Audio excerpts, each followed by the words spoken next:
News session पर आपका बहुत बहुत स्वागत है। आपके साथ मैं हूं राकेश पांडे। दोपहर के 12 बज चुके हैं। दोपहर 12 बजे का सबसे बड़ा सवाल, क्या पूर्वी भारत में मुस्लिम जनसंख्या तेजी से बढ़ रही है? क्या मुस्लिम जनसंख्या का बढ़ना सिर्फ एक संजोग है या फिर सोचा समझा प्रयोग? बिहार में मुस्लिम आबादी में विस्फोटक के पीछे कारण क्या है? इन पर न्यूज नेशन ने पड़ताल की है। हमें आंकड़ों से कहीं आगे ग्राउंड जीरो पर हम पहुंचे, कई चौंकाने वाली चीजें मिली, फैक्ट्स मिले। इस पर हम बिहार के राजनीतिक दलों से भी बातचीत करेंगे। हमारे साथ मेहमान भी जुड़ेंगे, लेकिन सबसे पहले आपको एक रिपोर्ट दिखाते हैं। हम दो हमारे 12 की हकीकत की असलियत क्या है वो देखिए। कितने बच्चे हैं आप लोग के पास? कितना परिवार है? मेरा परिवार 9 गो बच्चा है। कितने बच्चे हैं? 5 बच्चा है। 5 बच्चा है। 5 बच्चे हैं इनके। जब देश आज़ाद हुआ था, एरिया तो उतना ही बड़ा था। अपनी आबादी कितनी थी? 36 करोड़। और हम लोग पहुंच गए हैं अब 136 करोड़ पहुंचने वाले। तो सरकार जो नसबंदी उसबंदी का प्रोग्राम चलाया है तो किए नहीं सब सब नहीं चलता है। और हम लोग का बीच में देखिए ये सब गुनाह का काम है। बच्चा पैदा करके सड़कों पर छोड़ करके अब पंचर सटवा रहे हैं, ये अच्छा है? कितना बच्चा है आपको? कितना? 3 लड़का 6 लड़की। 3 लड़का 6 लड़की, 9 बच्चे हैं। किशनगंज में लोग निरक्षरता है, पर कैपिटा इनकम कम है, पलायन है। हम दो हमारे दो, लेकिन क्या सबके दो ही हो? इस सवाल पर बिहार विधानसभा में नई बहस शुरू हो गई है। देश के पूर्वी इलाके के 3 अहम राज्य बंगाल, बिहार और असम। चर्चा यह है कि इन तीनों ही राज्यों में पूरे देश के मुकाबले मुस्लिम आबादी सबसे तेजी से बढ़ रही है। सच क्या है? नेशन इन्वेस्टिगेशन में आज इसी बात की पड़ताल ग्राउंड जीरो से करेंगे। मुसलमानों की जो बढ़ती हुई आबादी कागजों पर दिखाई जा रही है, उसकी जमीनी हकीकत क्या है? क्या वाकई देश के पूर्वी इलाके में मुसलमानों की जनसंख्या बढ़ रही है? अगर हां, तो जनसंख्या की ये वृद्धि महज संयोग है या फिर एक खास प्रयोग, या फिर देश के मुसलमानों को बदनाम करने के लिए भ्रम फैलाया जा रहा है? न्यूज नेशन के रिपोर्टर रजनीश सिन्हा सबसे पहले बिहार के किशनगंज पहुंचे। राजधानी पटना से करीब 250 किलोमीटर दूर वो किशनगंज जो बिहार का इकलौता ऐसा जिला है जहां हिंदुओं के मुकाबले मुस्लिम आबादी ज्यादा है। पाकिस्तान के पूर्व प्रधानमंत्री जुल्फिकार अली भुट्टो ने अपने किताब मिथ ऑफ इंडिपेंडेंस में लिखा था कि भारत और पाकिस्तान के बीच मसला महज कश्मीर नहीं, बल्कि पूर्वी पाकिस्तान यानी बांग्लादेश के आसपास के इलाके हैं, जहां उनका दावा है। और यहीं से शुरू होती है ग्रेटर बांग्लादेश बनाने की एक नापाक कोशिश। जी हाँ, आज हम आ पहुँचे हैं किशनगंज, ये जानने के लिए कि कैसे बांग्लादेश सीमा से सटे बंगाल, बिहार के सीमावर्ती इलाकों में हुआ है बांग्लादेशियों का घुसपैठ। कैसे कई इलाके हिंदू बहुल से मुस्लिम बहुल बन गए, कैसे बाहर से आए लोगों ने कई इलाकों में अपना वर्चस्व जमाया, और लगातार सेंसस से बताता है कि बहुत तेजी से ये आबादी बढ़ते जा रही है। 1991 से 2001 के स्पेस डेटा कहता है कि इस 10 साल में बिहार में हिंदुओं की आबादी 27.11% बढ़ी, जबकि इसी दौरान मुसलमानों की आबादी 35.48% बढ़ी। दोनों के बीच पॉपुलेशन ग्रोथ का अंतर 8.37% का था। 2001 से 2011 के बीच का सेंसस डाटा देखिए। इन 10 सालों में बिहार में हिंदू आबादी 24.61% की रफ्तार से बढ़ी, जबकि मुसलमानों की आबादी 27.95%। यानी इन 10 सालों में दोनों के बीच पॉपुलेशन ग्रोथ का अंतर 3.34% था। किशनगंज को करीब से जानने वाले टीटू बदवाल कहते हैं कि किशनगंज में मुस्लिमों की 2 बिरादरी है। एक सुरजापुरी जो यहाँ के मूल निवासी हैं, और दूसरी शेर शाह वादी जो 1971 में बांग्लादेश विभाजन के बाद यहाँ आए। इन 5 दशक में बिहार के किशनगंज और कटिहार जैसे सीमावर्ती इलाकों में मुस्लिम आबादी 10 से 15% तक बढ़ गई। जनसंख्या जो बढ़ोतरी होता है जन्म से नहीं हो रहा है, बाहरी लोगों के आने से ज़्यादा बढ़ रहा है। सीमांचल क्षेत्र है, बॉर्डर एरिया क्षेत्र है, यहाँ से 1.5-2 किलोमीटर, 3 किलोमीटर, 4 किलोमीटर में बॉर्डर के क्षेत्र आ जाते हैं। तो इस नाते लोग घुसपैठ करते हैं और यहाँ बासिंदा बन जाते हैं बड़ी आसानी से। कहीं ना कहीं हम लोग के सिस्टम में एक छेद है जिसके कारण इनका लाभ इन लोगों को मिलता है। जनसंख्या विस्फोट के इसी खतरे पर बिहार के पूर्व एमएलसी हरेंद्र प्रताप सिंह पिछले कई सालों से रिसर्च करते आ रहे हैं और अपनी पूरी रिसर्च को इन्होंने किताब का रूप दिया। शीर्षक है बिहार पर मंडराता खतरा। मैंने ब्लॉक वाइज रिसर्च किया है 61 से लेके 2011 तक। किशनगंज जिला के अंदर किशनगंज प्रखंड जो हिंदू बहुल्य था 61 में, वहाँ अचानक 10 वर्षों के अंदर उसको मुस्लिम बहुल्य कर दिया गया और वहाँ आज 16% किशनगंज प्रखंड जिला के किशनगंज प्रखंड में आज 16% मुस्लिम आबादी वहाँ बढ़ गई है। ग्राउंड इन्वेस्टिगेशन में हमारे सामने भी यही सवाल थे कि किशनगंज के मुसलमानों में बड़ी आबादी घुसपैठियों की है। जिन्हें घुसपैठिया बताया जा रहा है वो कहाँ के हैं? घुसपैठिए और लोकल मुसलमान में अंतर क्या है? किशनगंज के जिन इलाकों में बाहरी मुसलमानों के रहने का दावा स्थानीय लोग करते हैं, उन इलाकों में जब हमारी टीम पहुंची तो लोग कैमरा देखते ही असहज होने लगे। कितने बच्चे हैं आपके? 5 बच्चा है। 5 बच्चा है। तो उनका पालन पोषण आपके पति क्या करते हैं? ट्रैक्टर चला मजदूरी देता है। हाँ। 5 बच्चे हैं इनके और कोई इनके पास आसरा नहीं है। पति जो है वो मजदूरी करते हैं और उनसे ही घर चलता है।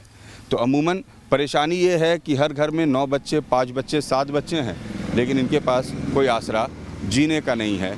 ये बड़ी चुनौती है क्योंकि ये लोग आए लेकिन इनके पास आगे का ठिकाना है नहीं। वीडियो जर्नलिस्ट सत्येंद्र के साथ रजनीश सिन्हा, न्यूज नेशन, किशनगंज।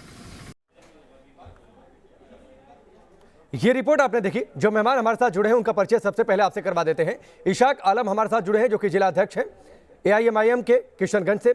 जयराम विप्लव हैं जो कि भारतीय जनता पार्टी से हमारे साथ जुड़े हैं। मुजबिर रहमान है जो कि राजनीतिक विशेषज्ञ के तौर पर हमारे साथ जुड़े हैं। लेकिन सबसे पहले मैं इशाक आपके पास आता हूं। आप किशनगंज से हैं, वहां के जिला अध्यक्ष हैं। आप बताइए असलियत क्या है? ये संजोग है या प्रयोग है? क्योंकि ये तो आपकी पॉलिटिकल एक्सपेरिमेंट की धरती रही है किशनगंज।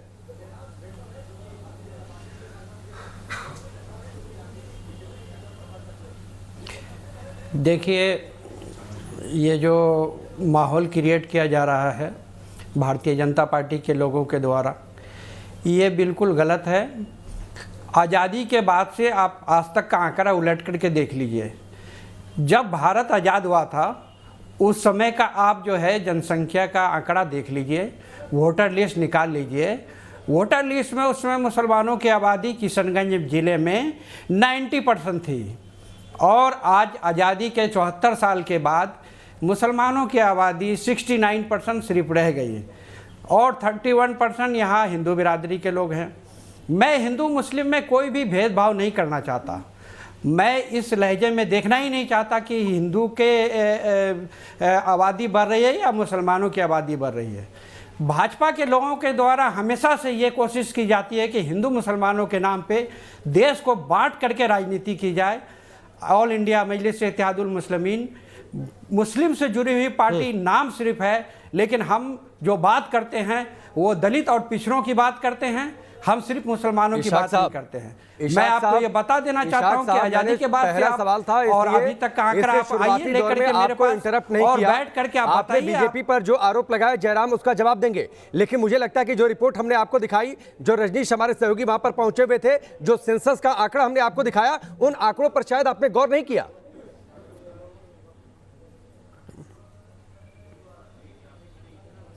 बिल्कुल मैंने आंकड़ों पे गौर किया। ये फॉल्स आंकड़ा है और ये फॉल्स आंकड़ा है, गलत आंकड़ा ये सेंसस का आंकड़ा फॉल्स आंकड़ा है। आपको लगता है को जो कहा जाता है आप कि साबित करिए कि फॉल्स आंकड़ा है। ये भी इशाक आलम, मैं आपको चैलेंज करता हूं, आप साबित करिए कि फॉल्स आंकड़ा है। से नहीं आए हैं और ये सारे बंगाल के निवासी हैं। 1991 से 2001 का जो सेंसस है वो कहता है 10 साल में बिहार में हिंदुओं की आबादी 27.11% बढ़ी, जबकि इस दौरान मुसलमानों की आबादी 35.48% बढ़ी। बाहर से बांग्लादेश की सीमा वहां से सटती है, बेहद करीब है, वहां से घुसपैठिया आकर रहे, उनका इस्तेमाल वोट बैंक की तरह किया जाता है। आप लोग को इससे कोई फर्क नहीं पड़ता है?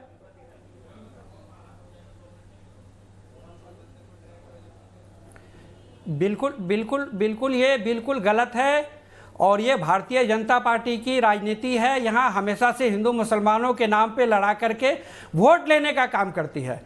आप जब यही बात करते हैं तो आप देखिए 1990 से लेकर के अभी 2020 तक का चुनाव, विधानसभा का चुनाव में आप देख लीजिए, भारतीय जनता पार्टी का वोट हमेशा से बढ़ा है। दीजिए फिर मैं जयराम के पास जाता हूं। भारतीय जनता पार्टी ये आंकड़ा भारतीय जनता पार्टी के ऑफिस से जारी हुआ है क्या? भाजपा का वोट कैसे या फिर सेंसस भारतीय जनता पार्टी ने करवाया था? मुझे इसका जवाब आप दे दीजिए, फिर मैं आगे बढ़ता हूं, फिर मैं मानूंगा आपकी दलील में दम है।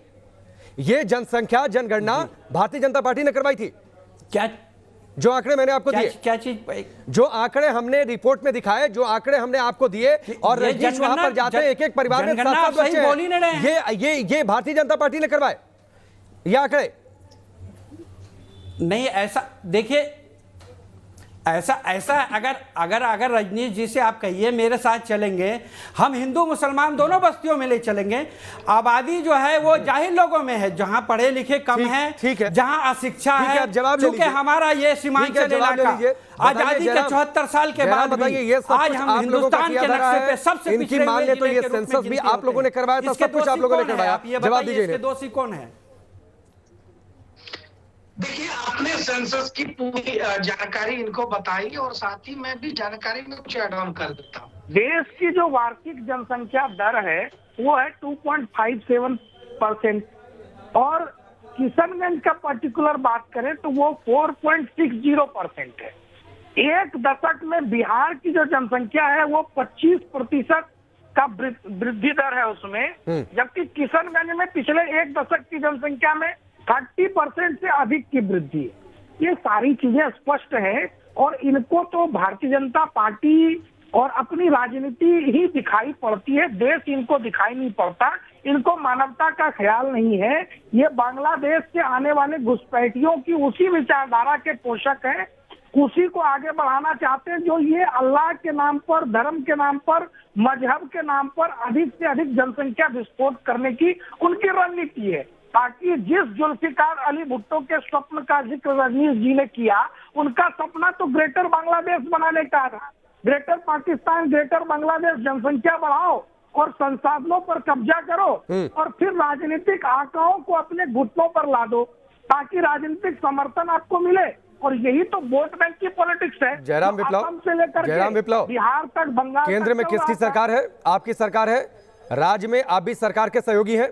इस घुसपैठ को रोकने का जिम्मा किसका है? आप आरोप लगा रहे हैं घुसपैठ हुआ बांग्लादेश से, इसको रोकने का जिम्मा किसका है?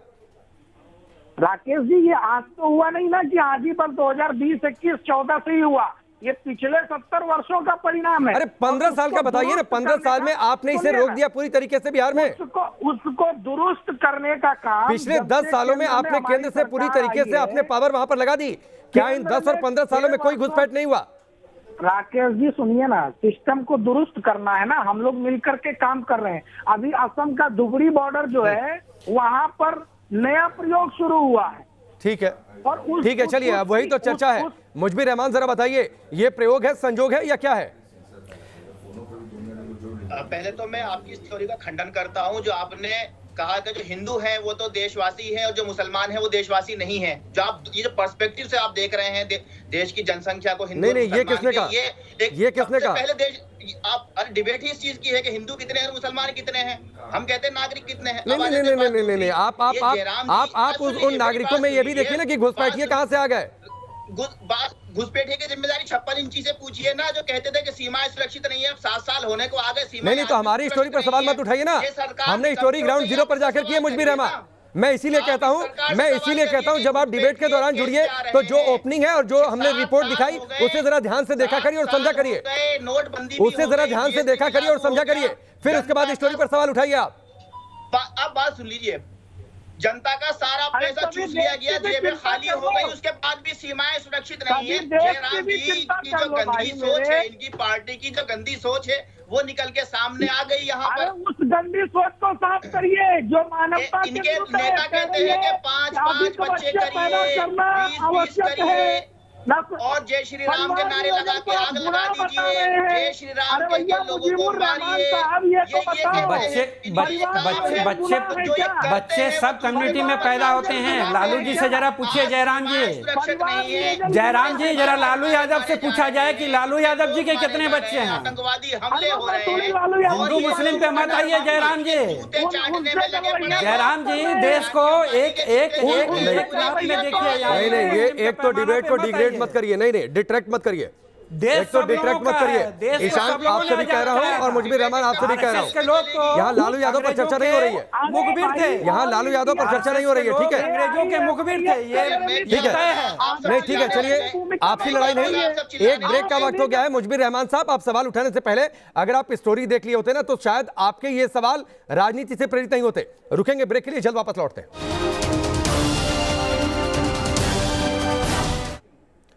ब्रेक के बाद चलिए आगे बढ़ते हैं। सारे मेहमान हमारे साथ बने हुए हैं। मुजबिर रहमान साहब, ब्रेक से पहले आपने बड़ी आसानी से हमारी स्टोरी पर सवाल उठा दिया। दो सवालों का सीधा सीधा जवाब दीजिएगा, फिर मैं जयराम का रुख करूंगा। एक तो पॉपुलेशन ग्रोथ का अंदर हिंदू और मुस्लिमों के बीच क्यों रहा? मैं हिंदू मुस्लिम नहीं कर रहा हूं, एक बात आपको जाहिर तौर पर एक बार फिर से क्लियर कर दूं, 1971 के बाद से क्यों ऐसा हुआ कि बांग्लादेशी वहां पर बड़ी संख्या में आकर रहने लगे?